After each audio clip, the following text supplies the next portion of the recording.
Guys, in this video I'm going to actually do the gluing, but before I do that I want to talk about a couple of things.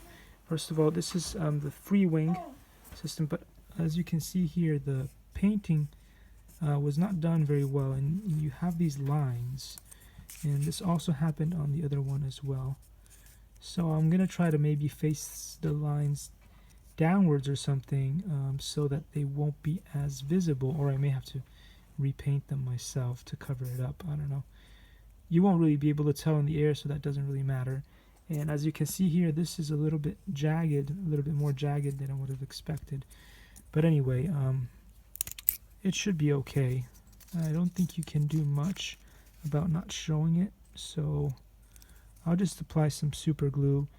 It does come with its own glue, but I just pretty much always prefer to use super glue. This may be a very bad idea, and I may regret it later on because some glues don't work as well based on the materials that you use, but I'm just going to go with this. It's what I'm comfortable with. So I'll just do one, and then I'll do the same thing with the other one, and we'll see how it works out. Thanks for watching, and I'll see you in the next one.